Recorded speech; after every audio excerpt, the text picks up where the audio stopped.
Hello, ladies and gentlemen. Welcome once again to the Overcrank Podcast. We are your hosts, EJ McCarthy and Conor Heffernan. It gives us great pleasure to come to you today and review what may be one of the most American movies of all time, if not the most ridiculous movie of all time, the one and only Michael Bay's Transformers. And we're not talking about the sequels. We're not talking about the spinoffs. We're talking about the original here. Okay, 2007 was a beautiful time in our nation's history. I got to say that Transformers really kind of embodies that in various ways, shapes, and forms. We'll speak to that a little bit here. Before we get going, Connor, how you doing today, buddy? I'm doing pretty good. You could say it's been a transformative day. Transformative day. Ooh, I like the wordplay there. I unfortunately am not that clever, but I will say that I am just as eager as you. So I think we're both vibing. And with that, let's go ahead and kind of give the rundown of how we're going to do things here again for the audience. So we're going to provide a brief summary of the movie. From that, we'll pick out 6 to 8 kind of core themes that we want to hit on. And then subsequently, we'll give you kind of an ad hoc rundown of anything that didn't quite fit within a clean thematic box that we think is either funny, comical, or relevant. And then we've got a few questions to kind of round out our experience, and we'll run you through those, and that'll be it for you folks. So with that, let's go ahead and without any further ado, jump into our quick and dirty summary. So our story begins with the ancient war between 2 warring alien robot factions, okay? The Autobots and the Decepticons. They could transform into all these different types of vehicles and machinery. The Autobots are led by Optimus Prime, who, from what he says, seeks to protect humanity, while the Decepticons are led by Megatron, who are hell-bent on conquest and destruction. Yeah, bro. Yeah, dude. Fucking yeah, dude. Fuck yeah, dude. Let's go. The central plot of the movie revolves around this young fella, Sam Witwicky, who's played by the one and only Shia LaBeouf, and he unknowingly holds the key to the location of a little MacGuffin device called the Allspark, which is a powerful artifact that can create new Transformers and new Transformer-style life.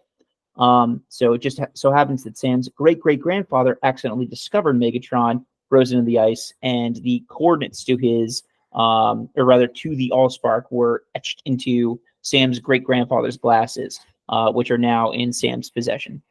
So the movie basically centers around the fact that the Autobots and Decepticons, they converge on Earth to try and capture the Allspark, and Sam teams up with the Autobots to prevent it falling into the hands of the bad guys, the Decepticons.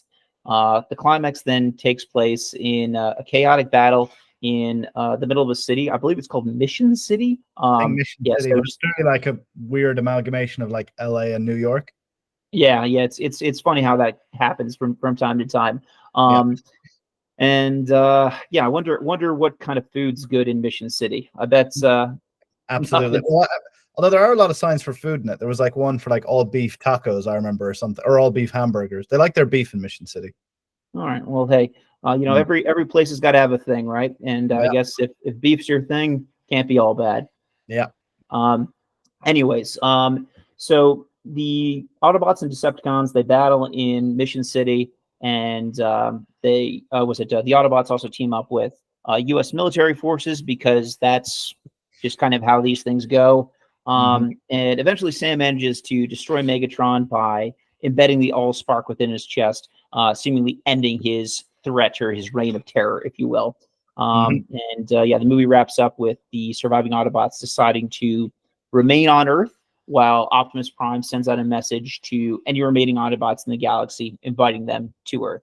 And we cut to what may be the greatest needle drop of all fucking time. Linkin Park's What I've Done. I got to say, like, I've never felt so proud and patriotic as I have when that fucking needle drop came in at the end of Transformers.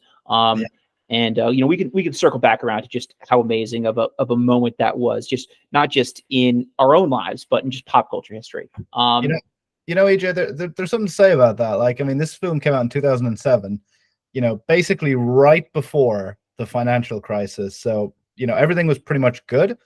Everything was going super well. I feel, it was when the credits rolled during Transformers during that summer of 2007, everyone felt American. Felt American. Everyone felt American before America completely fucked up the world economy. Yeah. But for that brief... Sorry about that. Our bad, folks. My bad. That's cool. It's cool, bro. It's cool, bro. We're sorry. But for that shining summer, everyone was an American. Yeah, dude. All right. So, Connor, shall we shift on to our kind of key thematic elements for the for the session here? I think we should. Elements of the sesh. So, I think maybe a good one to kick us off is just a little tagline. I mean, the movie isn't extremely complex, I think is fair to say. It's about might be a touch of an understatement, but Buck, I don't know. Yeah, so I kind of think, there's nice ways to sum it up. It's like, blank the movie. So for example, you could call it, I don't know, Hormones and Gasoline, the movie. Robots and Horny Teenagers, the movie. Joe, should we band you about a couple of different options there? Yeah, what do you think? All right, so one that really jumped out to me was American Propaganda, the movie. Or, I feel if the US ever captured terrorists and wanted to re-educate them, just make them sit through Transformers and Team America on a loop. Jeez. What a beautiful bit of indoctrination that would be. Yeah. And feeding Bud Light through an IV drip. Do you have any other ones that kind of jump to mind for you? Open Borders, the movie. Borders, the movie. Mm-hmm. How about this movie's big on and I guess this maybe leads into another theme of like if you have open borders, robots from another planet may come in to your through your planetary borders, so to speak. So it's kind of like, it's almost like a planetary immigration type movie, and it's like, there's arguments for and against it. It's like, well, if you didn't have open borders and the Autobots had to get their papers checked, they wouldn't have been able to save us from the Decepticons. Although I feel if the Decepticons met like a human on some satellite being like, listen, I can't lay you down there without your papers, they probably would have just killed them. But then the Autobots would have been like, well, we can't really kill people, so I guess we'll go fuck about on Mars or something. Yeah, what if you had like kind of a sort of a Nazi Germany element sort of like mixed in there? Yeah, papers, please. But I don't know really how that would kind of like propagate outwards, but just this idea of animate robots like doing like Nazi salutes, like goose stepping down Mission City's main drag or something is fucking ridiculous and hysterical all at the same time. Mm-hmm. Yeah, I don't know. I mean, I guess the Decepticons do have something of like like sort of a fascism streak through them, because they're like, all hail Megatron, we must conquest everything for Megatron. Megatron is the dear leader. It never actually elaborates on how Optimus Prime was elected to his position. I do wonder if the Autobots voted, or they were just like, Optimus Prime, I mean, that's a cool name for a leader, so let's just go with him. And he's got the big sword and can transform into like a hot rod truck, so I guess it's him. But yeah, it seems his leadership may be founded under dubious circumstances. I don't know. I mean, speaking of big swords, though, I mean, like that could kind of transition into another the movie tag, which is sexual innuendo, the movie. Oh, there's a lot of that. There is a lot of that. I mean, more than I remember when I watched this as a kid. This movie is so much fucking dirtier than it was initially advertised as, man. Actually, EJ, a little story for you. Before Megan Fox was, I was watching a clip. So apparently, before Megan Fox was in this movie, she was in another of Michael Bay's movies when she was a teenager. She was like 15, and she was hanging out in like a USA bikini on the set of I can't remember which film it was, maybe Bad Boys or something. And one of the producers said to Michael Bay, he wanted her to sit at the bar, but they were like, she can't sit at the bar and have a drink because she's 15. It's not legal. So apparently Michael Bay's solution to this was, okay, have her dance under the waterfall. So Michael Bay is clearly some sort of like predator We're like, I don't know, Roman Polanski Bay or something like that. So yeah, it's not surprising. There's a shit ton of innuendos. I mean, just that one when she's working on Sam's car when Bumblebee like breaks down, and she's like, "Oh yeah, it." He's like, "What does that part of the engine do?" She's like, "It injects the fuel to make it go. It squirts the fuel to make it go faster." And then and I feel it wasn't even acting. Shia LaBeouf just turns around and goes, "Oh." So yeah, this is an extremely filthy movie, EJ. Yeah, let's What Oh yeah, I mean, I was just saying, like, I mean, let's just go through a couple of the sort of like throwaway lines and examples therein, just to kind of give folks like a sense of what's what. So, from my perspective, just to kind of kick things off, when they're given that sort of background exposition about Sam talking about his like great great grandfather, also very funny sort of aside. Shia LaBeouf was also in another movie called Holes, where he was also talking about his great great grandfather for some reason or another. mm, And that also has some sexual innuendo in it. Who would have thought? But mm. yeah, he's talking Really? about 19th century seamen who went blind and crazy subsequent to a kind of catalytic event in their life. I'm inferring that it's jerking off. So they jerked off so much they went blind and crazy. That's what the nuns always used to Yeah. tell people. I feel like back in the 60s and 70s, there, you jerk off too much, you're gonna go blind. So those are just a couple of kind of quick hits. Was it? Let's kind of volley back and forth. I don't want to take all the red meat here, Connor. So you go ahead and sort of speak to some of your favorites as well as we go through. I mean, one thing is that jumped out at me is that, I know that the actors are of age, but the characters they're playing are teenagers. They're like 16, I think, 17 maybe. And when that guy Simmons from Sector 7 captures them, he says, "Oh, he's talking about Megan Fox's like background, and he's like, yeah, your little girlfriend here is a criminal." And like, it would have been perfectly fine to just move on to the next time, but then he just goes, "Your little girlfriend's a criminal. Criminals are hot." And it's the way it's like they told this man, "Do not go near a woman for like 2 years, and then we're going to bring you on to the set and you can Yeah, fuck." just complete pedophilia drop right there. Like, it's the it's so unnecessary. the fact that there's scenes of, like robots pissing on people, Yeah, things pissing on robots. yeah, When Bumblebee gets like caught, like he's sort of like tied up. It's like he seems to yeah, be enjoying it in a way. Like, he doesn't struggle that yeah, hard. yeah. Yeah, I mean, Uh, and there's a bit where even the Autobots are saying, there's no way to free Bumblebee without harming the humans. It's like, I mean, isn't there? I mean, you just pick them out of a truck in the air. I don't think that makes sense. So yeah, I feel Bumblebee could have gotten out of it if he really wanted to, without like killing anyone, and um, he didn't. I mean, for all we know, he was just enjoying it. Yeah, I mean, there's a great line in the beginning of the movie where Megan Fox's character makes mention of the fact that she has a weakness for hot guys with tight abs and big muscles, and it made me think, you know what? I have a weakness for women with big tits, big asses, okay, and tight. So I mean, yeah, it's. I think until 2007, that's not what women liked. I think Megan Fox started that with that line in Transformers. there was so much spray tan in this movie. Like, oh my god, like There's a lot of spray tan. there's so much spray tan in this movie. I'm pretty sure the Autobots, they don't run on gasoline, they just run on spray tan. Or how about the robot basically like busting a nut when he's uploading a virus to the to the computer, whatever it is. Yeah, Like, that robot was so weird. like, I mean, it's R2D2 levels of like sticking his little fist and like, like Yeah, I mean, that's one of those, because I feel like all these fascist sort of dictators, they always have like groupies. I mean, that was, it's like these women who like get Trump to sign their tits. It's like he just had that level of love and lust for Megatron. Oh yeah. The "why are you so sweaty and filthy" comment from Sam's mother. He's like, I'm a teenager. And then he talks about like they go and just spend 5 minutes of the movie talking about masturbating. Like, yeah, I think it's the first movie I'd ever seen that in, because I saw it when I was a kid, and I actually didn't know what the word meant at the time. So I remember being very confused at this scene of like, what are they talking about? What's he a master of?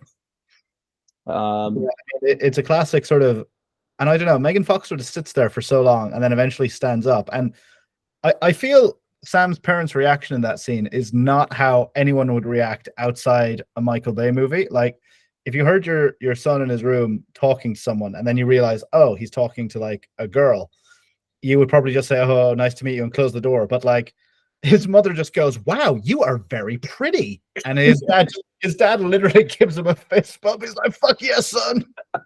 Yeah, And it's like, this is before they've even said hello to her. What's your name?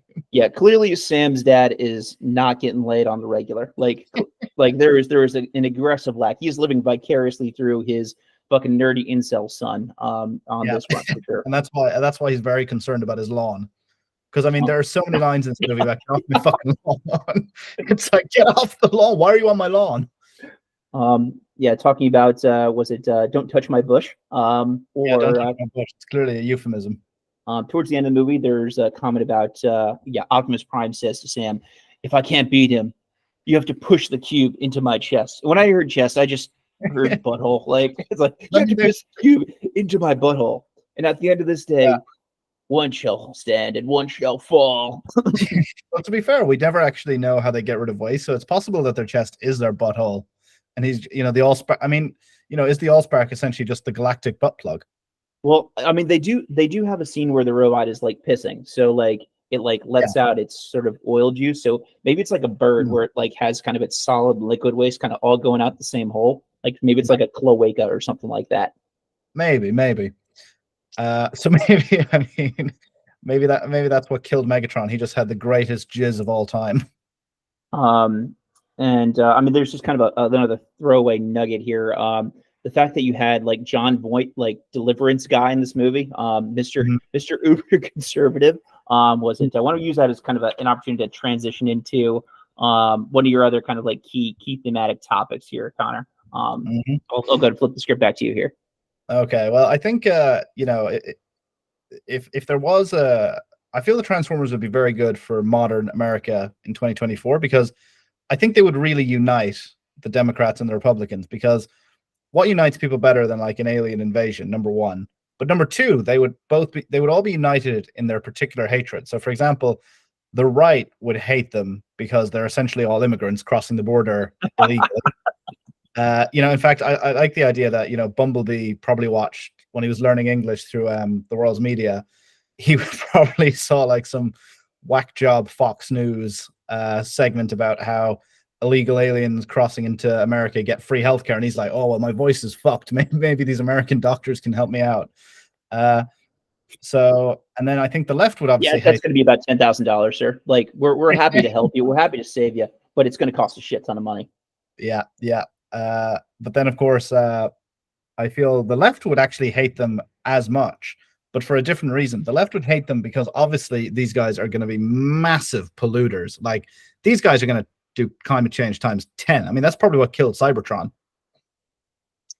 I mean, I don't know, dude. Like you could make a case for the fact that, well, what would they call it in Cybertron? Not global warming. They would call it like what's global rusting. Like I like the idea that everything in Cybertron has like a cyber in front of the name or a Tron at the end. So like, I don't know, warming Tron or cyber heating, something like that. Cyber. I like that. I like it. All right. Let's see here. We've got. Oh, here's another kind of spicy thematic bit for you. Did the Autobots actually give a fuck about humanity? And why was the answer no? We disagree on this one. So why don't you go through your argument of why you thought because I think it's clear that the Decepticons probably don't. And actually, it's quite funny. If the Decepticons had just been a little bit nicer to Sam, they would have gotten the Allspark like that. But it's because his first encounter with the Decepticon is the police car just screams at him, whereas Bumblebee is like, get in and I'll take you to safety. So a little bit of honey instead of vinegar would have caught more flies for the Decepticons, I think. But yeah, why do you think the Autobots might not have been caring about humanity?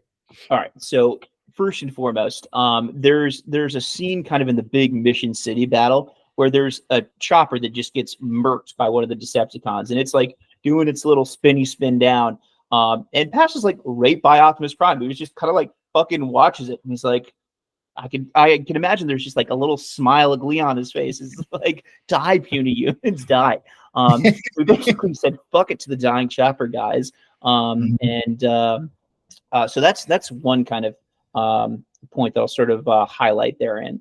The other bit is this notion of, oh, if everything goes bad, you got to give me the super special thing, okay? And I'll explode, okay? So, because it's all about me, okay? At the end of the day, it's all about me. Yeah.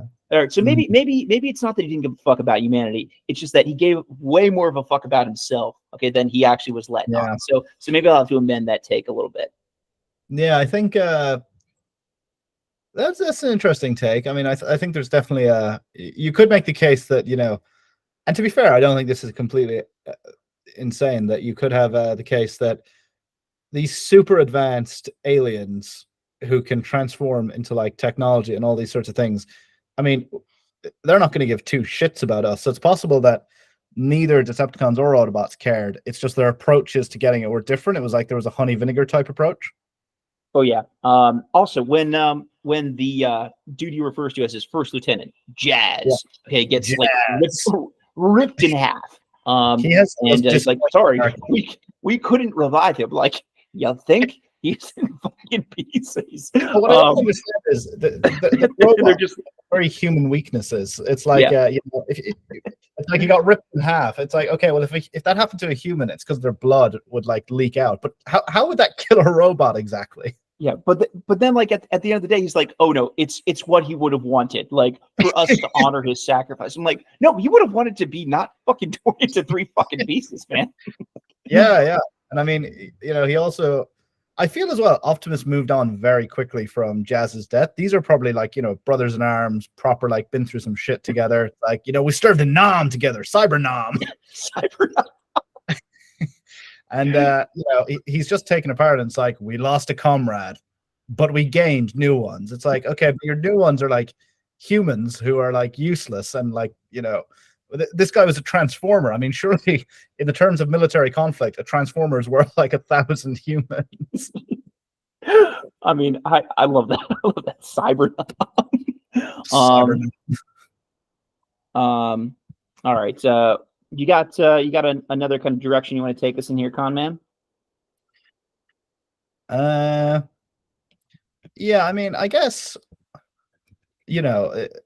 it's interesting to think of, would this movie, I mean, is it like a warning about AI? Because I mean, this is before the time when AI was mentioned every 5 minutes in a movie. Oh, it was so refreshing to just not hear the words AI, machine learning, natural language processing, like neural net. Yeah, and like the funny thing about AI is, I think to the layman, it's everyone thinks it's like this super complicated. Oh my god, it's going to be like Optimus Prime coming to life. It's like AI is essentially like optimize a couple of optimization algorithms and like statistics, and that's like all it is really. Some just applied fucking statistics, dude. Yeah, it's not that impressive. Like, it's powerful, but it's not really impressive. So I think we're quite a while away from like an Optimus Prime style or Megatron style AI. Although I do think if an AI took over the world, Megatron will be a good name for it. Yeah, it's pretty solid. I mean, I kind of like Jazz because it's like non-threatening, which means it could like really kind of lull you into a false sense of security, and then go and like rape your children or something like that and kill your wife. Yeah. No, Jazz could be an interesting one. I don't know. I kind of see Jazz as like a 2-bit sort of Python library developed by some weirdo that has a couple of cool functionalities. Whereas Megatron is like, import Megatron as MG. And then it's like, a couple of functions to take down the world's servers or something. So yeah, I don't know. I mean, I don't think AI is heading in the direction of becoming Transformers, but well, certainly not making cars that can just like, turn into robots. But I guess you could have an AI that, could get loose and then take over like a self-driving Tesla or something. And then just ram over like a bunch of children or something on the street. I mean, I guess that would be the equivalent in the real world, which, could actually happen. What if they took any of the drugs that the cops were accosting Sam about using, like whippets or goofballs or wowie sauce? or mixing up some mojo with the boys. You can tell that Michael Bay has never taken drugs in his life. Yeah. I did actually forget about that scene where the cop is like, Sam glances at the cop's gun for a second, and as I think anyone would in that situation, and the cop just starts leaning over. He's like, "You looking at my piece? You checking out my piece?" It's like, "That's my piece." It's like, I could kill you. I'm an officer of the law. I could kill you right now. And then Sam's just like, "Are you on drugs?" Just a little subtle question mark there. It was such a weird scene. It's so like unnecessary. You didn't need to show. Like, Michael Bay makes some very interesting choices of which scenes to show, which he doesn't leave on the editing floor, which I think is that one's definitely one of them. I'm not sure what it has.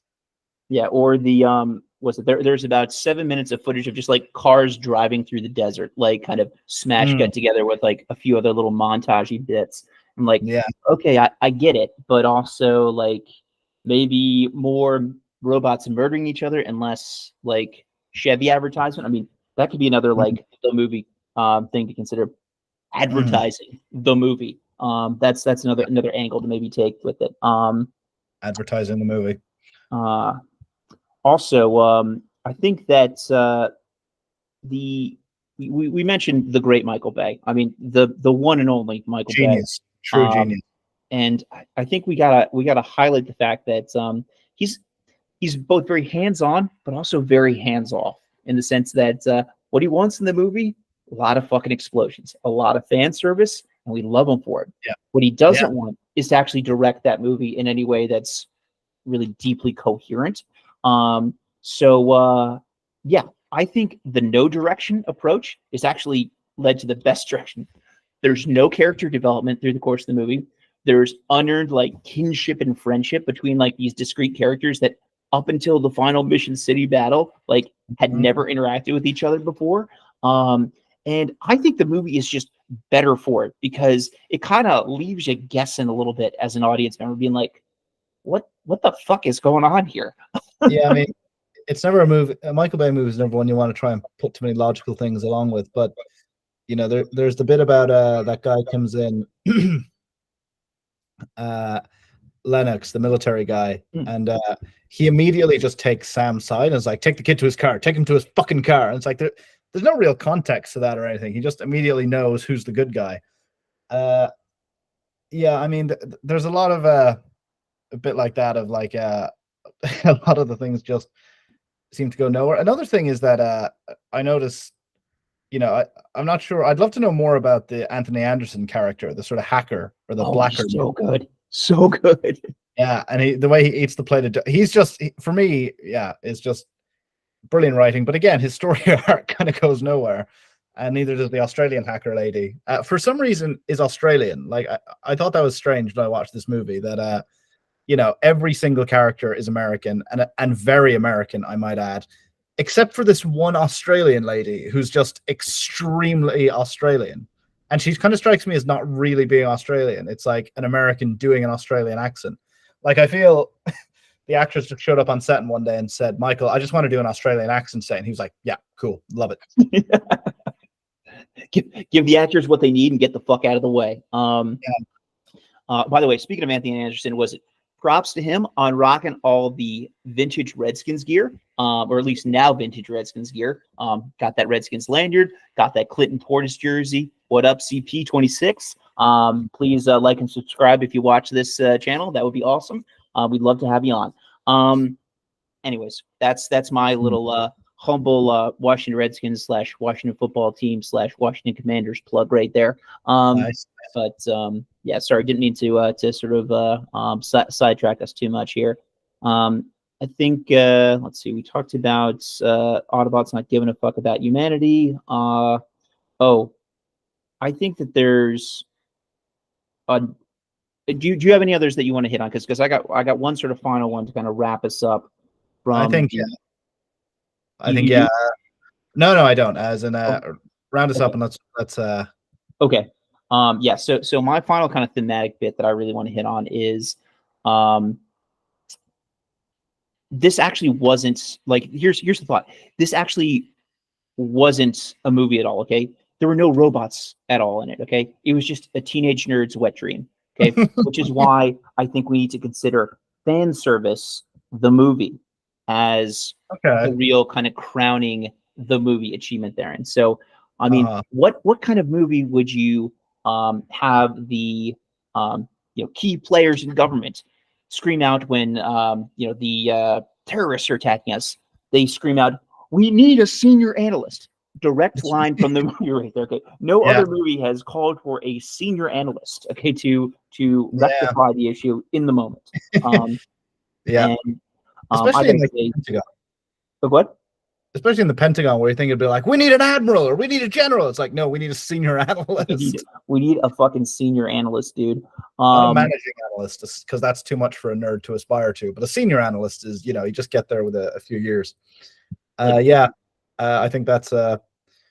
I very much think you're right about this movie being essentially, Sam Witwicky goes to bed after buying his, and it kind of makes sense, right? Because it would be in response to his shitbox car that his dad buys him. And he's like, I hate that car. It's a piece of shit.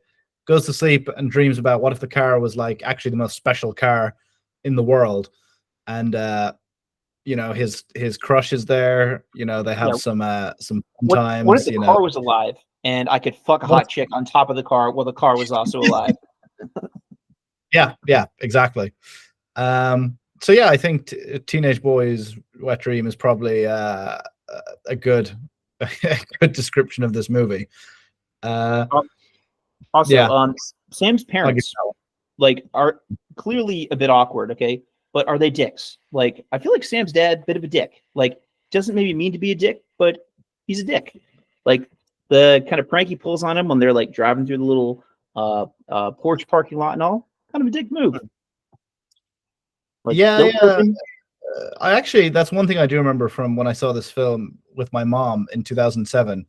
I just remember when he drives past that, my mom just muttered, "That's so mean."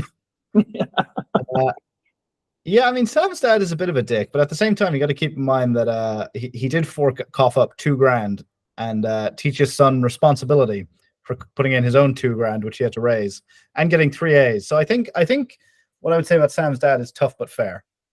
I think. So it was definitely 2 A's. And also, how do you think Sam raised that $2,000? Do you think he sold blood and semen?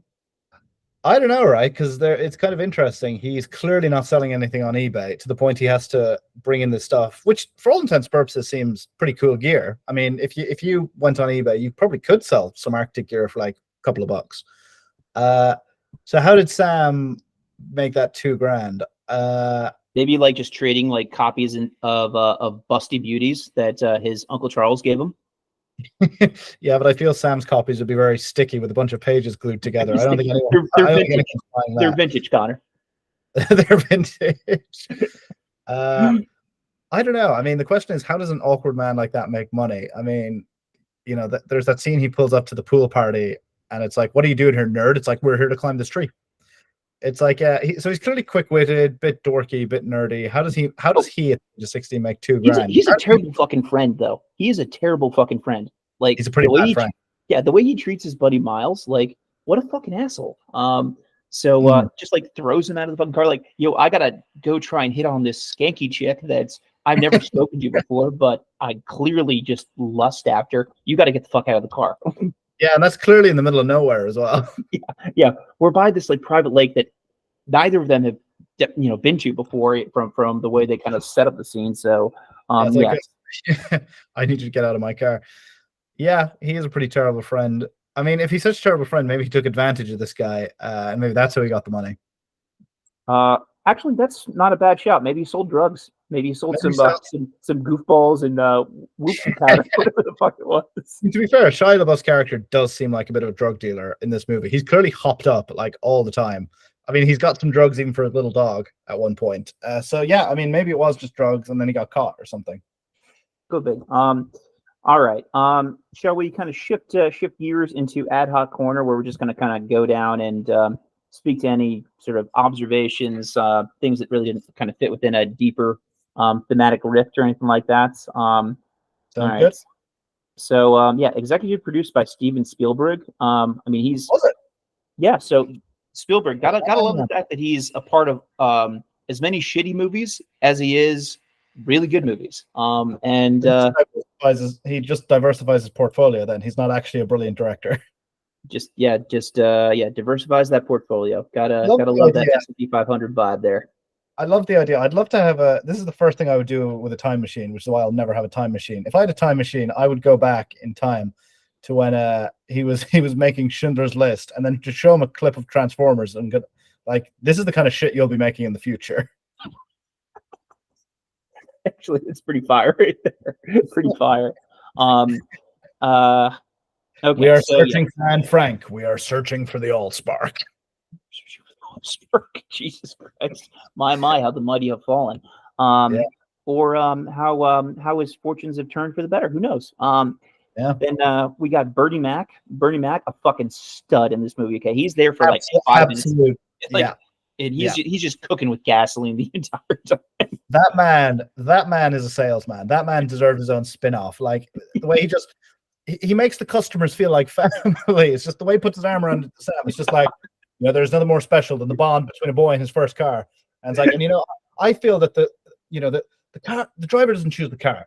The car chooses the driver. And I think this will lead me into my favorite line of the movie, which is when he's in the car and he's like, it's like, we'll say 5,000. It's like, now I'm not paying over 4. It's like, okay, kid, get out of the car. It's like, the car picks the driver. It's like, yeah, but the car picked a driver with a cheap ass father. Yes, yeah, dude, that is absolute, like, just a straight up banger of a line right there. I couldn't agree with you more. What was your favorite line? So he's talking, like, it wasn't necessarily a line per se, but he's talking to his mommy, like, and sort of like waving across the street. He's like, "Hey, mommy, love you, mommy," and his mother gives him the fucking finger. Like, like, fuck you, son. I can be on board with that. But yeah, Bernie Mac, rest in power, man. Rest in power. What a G. Let's see. We had a question of, does Sam's dad have sex? And my answer is probably yes, but very infrequently. I don't know. What do you think, Connor? I think the answer is like never, because he probably wouldn't be so obsessed with his lawn if that was the case. Oh yeah, he's just channeled all his like repressed energy. Obsessed with gardening. Yeah. So that would be my take on that. Actually, EJ, is there anything in the movie you'd change if you could make one change on the chopping floor? What would you change? Oh, if I could make one change. All right. Now, in fairness, I would like to sort of say this one for a little bit later, but in the spirit of the times, I would say just one shower scene. Now, here's the caveat. Okay, I don't want it to be human showering. Okay, I want it to be robot showering. Okay, one naked robot showering scene. Okay, yeah, because they do have a shower scene on the military base. I remember when that guy gets in. And actually, maybe that's why the robot attacked the military base. He came to Earth, like, it's so hot. God, I need a shower. Yeah, I don't know if you've seen the movie Starship Troopers, but like a Starship Troopers style shower scene, like just borderline softcore porn shower scene, but with robots. Robots. Yeah. Okay, no, I can get on board with that. How about you, Connor? What you feeling on that front? I would have an extended scene with who is clearly George W. Bush on Air Force One. Like, you don't even see him; you just see his socks, and you just hear him say, "Why don't you wrangle me up some ding dongs there, darling?" I think this film would have been much better if it had been him in place of John Voight as the Sec Def. It's just have a George W. Bush style character leading the government charge. Also, I love the fact that his ding dongs kind of ran away from him when the stewardess was trying to fetch him, and when she picks him up, she kind of gives a little taste and sniff. She's like, "Ugh, I don't like it." It's like, oh, you tried Bush's ding dongs? Oh, that's that was a bit of a slap in the face. Yeah. I don't know, but could you eat the president? I mean, could you eat the president's ding dong? Could you give the ding dong to him that's been on the floor? I don't think that's how Air Force One does things, I would guess. I mean, like, doesn't everything kind of go through like an official food taster? Like, so there's like no poison. I mean, I don't know what the culinary protocols are for like established political figures and what have you, but yeah, I can't say I know either. It seems like Tammy the stewardess is probably like not going to be the one sort of fetching supper on that front. But Mm. what the fuck do I know? Yeah, who knows? Okay, so we've had George Bush's ding dong. What do you want to go on Oh, to? I got some more ad hocs to kind of go through here before we kind of switch into our sort of like roundup questions and all. Mhm. So let's go through. There was the trope about like the little Afghan kid who like helps the American GIs. I found that kind of like weird. It's sort of like it's like you kind of brought Short Round from Indiana Jones and the Temple of Doom and just like placed him in the middle of the desert and said like, all right, kid, there's going to be robots here, okay? But you're going to hang tight with these American GIs, and they're going to protect you, but they're not going to protect themselves. Okie dokie, Mr. Jones. um, yeah. No, I think that's okie dokie, Captain Lennox. Yeah, I think you're right. They had to have the Afghan kid, and they had to have the soldier who's separated from his family, who made the most beautiful child in the world. Oh yeah, dude, for sure. And yeah, the child doesn't fart because it's a lady. That was also like kind of a weird like we're opening Transformers with this. The fact that women don't fart, like that seems kind of an odd way to play things. But sure, why not? I think Michael Bay just wanted to get that out there. Yeah. But Michael, I thought you loved explosions. Nerds are the most shallow people in the world. That was just kind of a potential observation. Nothing to really debate about it. Just a thought. Yeah, because you've got all these movies like like Spider-Man, Transform, like all these movies where there's like a nerd, and he always fantasizes about like the most popular girl in school. It's like he never fantasizes about someone on his level. Oh, like yeah, you never see the girl like Spider-Man or whoever's lusting after is like thick glasses, missing teeth, like unkempt hair. It's always some like absolute just Hollywood just stunner. So this is why I got to give a shout out to Stranger Things, okay? Because they actually go in the opposite direction there, where they stick two nerds together. Dustin goes to whatever it is, space camp or something along those lines, and gets a nerd girlfriend that he talks to on the CB radio. By the way, there are way too many mentions of freaking shortwave radios in this movie. Like for a movie that's centered around like advanced technology, they're all about like, oh yeah, I'm on my CB radio. And in particular, like there's one scene where Sam's like biking along using his like sister's little tricycle or something, talking on his CB radio, and he says like, yeah, he's talking to the police and saying like 911, like someone stole my car, and he's like, yeah, I don't have to wait. My dad's the head of the neighborhood watch, and it's like, my guy, that's not the flex that you think it is there. Yeah, well, I feel a lot of his lines are not flex he thinks they are, although.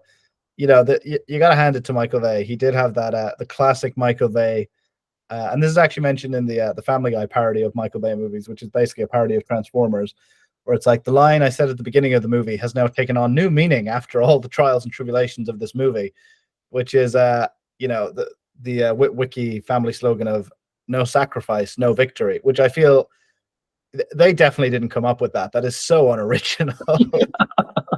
Fucking ant colonies have that. Yeah, it's like, no dick, no balls, no glory. No dick, no balls, no glory. All right, so the fact that the movie was from a certain point of view was basically the story of a nerd who lost his fucking glasses. And that's, I mean that's kind of a thing right there. Yeah, this notion of cops are dicks. Using the words like quantum mechanics and Fourier transform because no one had used AI and machine learning. Yeah, that bit pissed me off. It was like you're just throwing in terms. It's like these computers, they're not doing Fourier transforms anymore. It's like what? Now, like, okay, sure. they did have kind of a thematic element of talking about using bioprogramming as a little element that I thought was actually kind of tethered a bit to something that has been done before. So I won't completely rip them, but I think we talked about, hey, it's refreshing to not hear AI and machine learning every 30 seconds. So here's to that. Okay, going through. Love the marketing plugs. Megan Fox held a dildozer in her hands to defeat one of the little evil robots. It's kind of like Evil Dead-esque, like Ash from the Evil Dead. there was a lot of talking about an eBay page, so this is like kind of a dated thing. So I guess we'll come back to this, but this notion of one of the questions that we'll deal with at the end: how would things be different if the movie were made today? We'll engage with that subsequently here. Let's see. Great line of 50 years from now, looking back at your life, don't you want to say you had the guts to get in the car? I mean, fuck yeah. Like when I saw this, like 17, 18-year-old me was like pumped up. I'm like, yeah, dude. Yeah. I feel this would have been a good movie to show troops before Iraq. There were a lot of cultural stereotypes. One in particular, the Indian IT support guy that got connected to when they were trying to use the calling card. Yeah. So this attitude is not going to speed up the process any bit at all. Yeah, that was to be fair though. I mean, I could feel his frustration. I mean, I too have had to deal with Indian tech support from time to time, and it is clearly designed to be the most frustrating process ever. Or the Japanese was it cyber samurai robots? Another kind of nice little cultural trope there.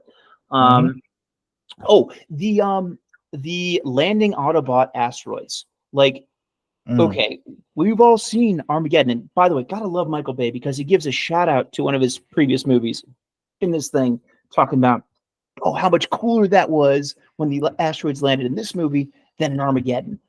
So great joke within a joke there by Michael Bay. And also they make a mention of the fact that they hope that one fellow who had an asteroid land on his house, they hope that he gets asteroid insurance. So it just makes you wonder, Connor, is there such a thing as asteroid insurance, and how do I sign up for it? As far as I know, there's probably no such thing as asteroid insurance. It's probably like included in a lot of homeowner policies, I would say, because it's such a. But then again, a lot of insurance doesn't cover like extreme events like that. So it is possible asteroid insurance might not be as much of a thing. So yeah, you might want to get asteroid insurance just in case Transformers start showing up to Earth. I gotcha. All right, Connor, I'm going to try my best to kind of zip through. I've only got like one or two more ad hoc pieces here to highlight that I think is really relevant. So yeah, just with respect to the asteroids, there'd be so much death. Like so many people would die in a little asteroid fall like that. Let's see, parents irritating. Bumblebee. The fact that Bumblebee was a brave soldier, and that's what he would have wanted when he like dies or gets captured. It's like, yeah, they would have wanted us to continue our mission, and fuck everyone else. I love this idea of thinking about what if the Transformers had come to Earth in like the 1920s? Like, are they like chugging around in like Model Ts and like steam trains and all? What's the vibe for Transformers in like during the Industrial Revolution or something like that? Do you have one that's like a textile mill or a or a steam train or something? It's like, I'll help you, Sam, but only if you're near the tracks. I think I mean, I guess they chose a good time to come to Earth with all the different varieties of cars they had to choose from. I mean, I like the idea if they came today, they'd probably become a Tesla. Yeah, Tesla. Because Elon Musk. Yes. Yeah. And obviously Elon Musk would try and pawn it off as if it was his creation. Yes, like, because rocket ships and diversity, and where we will go to the moon, not because it is Twitter, but because it is X and it is rebranded. Also, Megatron chasing Sam through the I think it was like a museum, like a bombed out museum or hotel or something like that. But the dialogue that he was dropping there was very like sort of like Jim Crow era Southern. I mean, this is a theme that we hit on in our previous pod here. But Megatron's like, "Oh, I'm gonna get you, boy," and I'm like, like, he's like, "Come here, boy." I'm like, Jesus Christ, dude! Like, that's a little bit too much Southern drawl for a robot that's been asleep for the last 3,000 years. So that's all I got from. So Megatron was basically like a plantation owner or something on Cybertron. Yeah, like definitely like a Calvin Candy-esque type individual. Yeah, listen, boy. Before that there all spark destroyed my crops. Nothing I like more than sitting on my porch drinking some cyber peach iced tea. Who did it would done do did there? Yeah. Yes. All right. So that's all I got from Ad Hoc Corner. Any other kind of like random quips you want to sort of speak to before we kind of come down our home stretch here? I know this is going to sound really weird, but something that this movie always makes me think about is how do the Autobots and Decepticons reproduce? Oh, it's the Allspark, man. They just touch things with the little spark thing. They They just actually touch covered that in the movie. They do, but it seems a bit like you know, what I don't get about that then is why then didn't the Autobots just make a bunch of new Autobots the second they got it? I don't know the answer to that question. Because I thought yeah, they used the energy from the Allspark to like make new things, but there was more of a process to it. Because then surely whoever gets the Allspark just immediately makes an army of Autobots or Decepticons, and they've won. I mean, I don't know. I think this is one of those things where Michael Bay would just tell the actor, the question asker, to just sit down and shut the fuck up. It's a movie about robots, and that's what we're doing. Quit Yeah, asking. Quit asking fucking questions. I think that's exactly what he would say to me. Okay. In that case, I think we can move on to our little roundup. Oh yeah. What do we kick off with here, Connor? Well, I guess the first one is which characters would we like to have a drink with? Ooh, yeah. I think this is probably going to be, yeah. I think for me, it would probably be Anthony Anderson's character. All right. So I gotta say, if you could get like, can I have a threesome? Can I like borrow on my favorite character next time I have a threesome here? So give me Bernie Mac and Megan Fox in the same room together.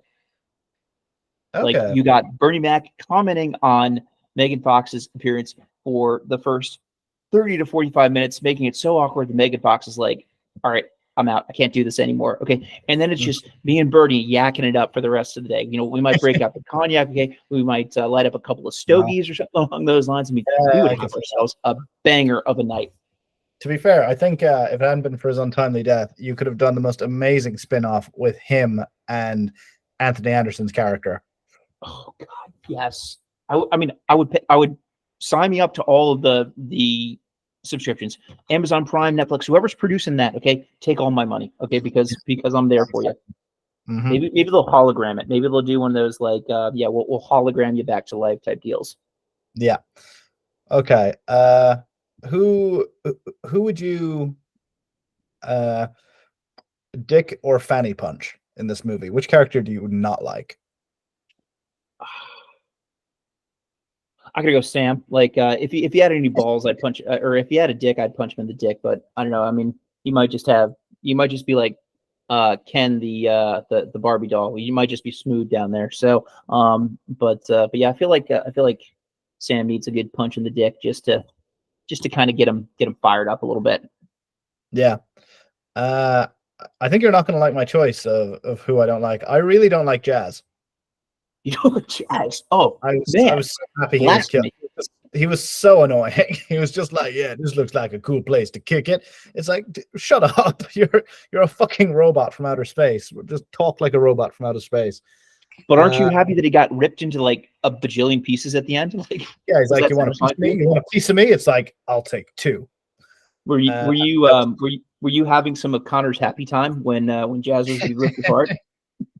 Not quite that far, but yeah, I don't know. I didn't like Jazz. It was like and they are soldiers. They can't just go back and save one who got captured by the enemy. And he's like, Optimus, we should sacrifice the universe just to maybe save Bumblebee. It's like, dude, what kind of lieutenant are you? It's like, no, he was a terrible character. Yeah, fuck him, I guess. All right, yeah, fuck Jazz. Yeah, and he's like, even the car he transforms into is just this small dick syndrome type car. It's like, dude, just be a cool car if you're going to be like that kind of character. But wait, hold on. So does Jazz actually qualify though as a non-dick or vagina having creature? I guess. I don't know. Something for the gods to decide. Yeah, indeed. Okay, so I mean, this is an interesting one of our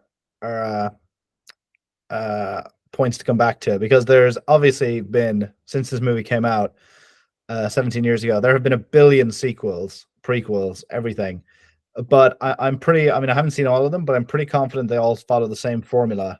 In fact, actually, I mean, the second movie is almost exactly the same movie, down to like the military with their colored smoke clouds at the very end. Uh, so how would we do a left of field sequel to this, EJ? How would you take this in a very different direction? All right, so I can't go with the Kathleen Kennedy approach of put a chick in it and make her gay. We already used that one last time around. Mhm. So let me ruminate on this one here for a quick second. I think there's something to be said for like maybe giving the Autobots like cooler cars. Like, I mean, the niftiest car you got in there is like a Chevy Camaro. Like, come on, Mhm. like, dole out a little bit on the budget, okay? Was it get a fucking Ferrari or a Lamborghini in there? Like, get I don't know, like a Mhm. I mean, in some of the later movies they had like big rig wreckers and things of that sort, or just have it be all military vehicles, or even better, have it be all just like the same car, just Honda Civics. Everyone's a Honda Civic, right? Yeah, We're all everyone's. living in a communist paradise, okay? And we're all being a Honda Civic. I like the idea of them being in a comment, like all of this takes place in the Soviet Union, and they're all just a Lada. Yeah, everything's in East Berlin. Like, It's like they all transform, and then halfway through transforming, they get stuck and they can't transform. Yeah, I like that. I do like the idea of the USSR version of this movie. I think that'd be quite cool. mm. Like, there's no Megatron. There is only Comrade Stalin. Comrade Stalin. Yeah, so that's probably an It's angle one that way. that we could kind of look at there. I think I would do for a very left of field sequel. It's like, the way Optimus beams up that message at the end, and he's like, "Oh, Autobots come to Earth, blah blah blah. We're here. We're gonna try and fit in." I like the idea that like Optimus Prime's parents show up, and it turns out he's just some loser like Cybertronian guy, and they're like, "Optimus, are you leading your online revolutions again?" It's like, "No, mom." I like the idea, Or yeah, Optimus Prime's parents coming up and just being like, "Did he tell you he's the leader of this Autobot organization? He's a plumber." it's a car. So Yeah, shut up, Super boy. Mario meets Transformers. Yeah, he's a plumber who lives in his mom's basement, and he fled Cybertron to be like a cool action hero. So I like the idea of that as a kind of a left of field sequel. Or just RuPaul's Drag Race. Just somehow Mm. incorporate elements of that in there. But I guess that Mm. goes back to the put a chicken and make her gay. Or That is very much some riff on that. there you A Wes Anderson movie. Was it make it, but make it like a Wes Anderson movie? go. Yeah, that'd be quite cool. All the Transformers would be made of like Lego or something. Yeah. Yeah, very, very elaborately put together paper mache. Yeah, definitely. Uh, okay, so how do you think? Because we've kind of touched on this a little bit. How do you think the movie would be different if it was made today? Because obviously, there's no mention of AI or machine learning, which is like every movie now. Uh, so how do you think the movie would be made today if it first came out? Um, so believe it or not, there would be even more green screen in play. They actually appeared to go to actual set locations like the Hoover Dam or like somewhere in the desert or like hashtag Mission City. Yeah. And take some action shots there. And this thing would be done entirely on a green screen stage. So it's kind of a technical kind of like film nerdy type bit, but that's yeah, that's how I think it would kind of differ. Is you would have all CGI. It'd be like Star Wars Attack of the Clones or something like that. Everything is CGI, nothing is real. Yeah, I think that's yeah, definitely they seem to have already gone off on the whole CGI type thing for the last few years. So I can definitely see that. I think there'd be more. I would love to, because obviously there's a big criticism of Hollywood, which is that they go too woke and all this sort of thing. But I'd love to see a woke Transformers movie. Like, I feel that would just be so funny. Like, Yeah. Optimus Prime, my pronouns are gasoline. My pronouns are gasoline. Shit. Oh, you could I mean, you could lean on all of like the political tension and turmoil that's kind of been banging around not just the U.S. but the world the last 10 years, and sort of have some allegories sort of smoosh in there. You could talk about you could have some COVID mentions. Maybe you get Transformers COVID. Like maybe that's something that kind of comes about. Like, oh, all the Transformers are dying, but only some of them are going to put up their little robot masks. Yeah. I do like that Optimus Prime goes around with his little COVID mask. Yeah. Are you going to get the cyber vaccine? Like that's. Yeah, I feel that would work. So yeah, I think EJ, that might tie us up in a neat little bow for our little anti-review rendezvous of Transformers. Can I just float out one little other bit to kind of like for people to put in their brain boxes? Go for What it. about conspiracy theory Transformers, where they're like the Earth is flat, okay, the moon is round, but there's two of them, okay, but you can't see the moon because there's another moon in front of it. I mean, just how much fun could you have with like an Adelbrand conspiracy style Transformers approach? Imagine Alex Jones is Optimus Prime, essentially. I want to put Cybertron in the waters that turn the freaking cars gay. Like they took they put water in the oil. Like, yeah. Actually, funny enough, I feel if Transformers did come to Earth, Alex Jones would be the first one to raise the alarm, and everyone would be like, "Nah, he's crazy." Yeah, fuck that guy. Or Tom DeLonge from Blink-182, big alien guy for sure. Gotta love Blink-182. Hey, if you guys watch our pod, like and subscribe, and come on and join us as a guest. Like and subscribe. Yeah, for sure. But yeah, Connor, was it you were just in the process of kind of wrapping us up here. So why don't you go ahead and kind of take us to the end with it? You know, I think this movie Transformers, it's well worth seeing. It's a movie that was made, I think, at maybe the end of the peak of Western culture, and we've been on a slow decline ever since. And I think a lot of that is showcased in this movie. It's a very American movie. It's a fun movie. You don't have to think about it too much. But you know, you can find all sorts of nuggets in it, like parallels for modern political debates and the such, with particularly on immigration, I think is a strong one, and open borders and all that sort of thing. So with that, I think I will say to all of our viewers to please like and subscribe. Really helps us out. I've been Conor Heffernan. I've been EJ McCarthy. And we'll see you next time. Peace easy, guys. Peace easy. All hail Megatron. Yep, and find yourself a copy of Busted Beauties from Uncle Charles. Indeed. All right. Till next week. Bye-bye. Bye.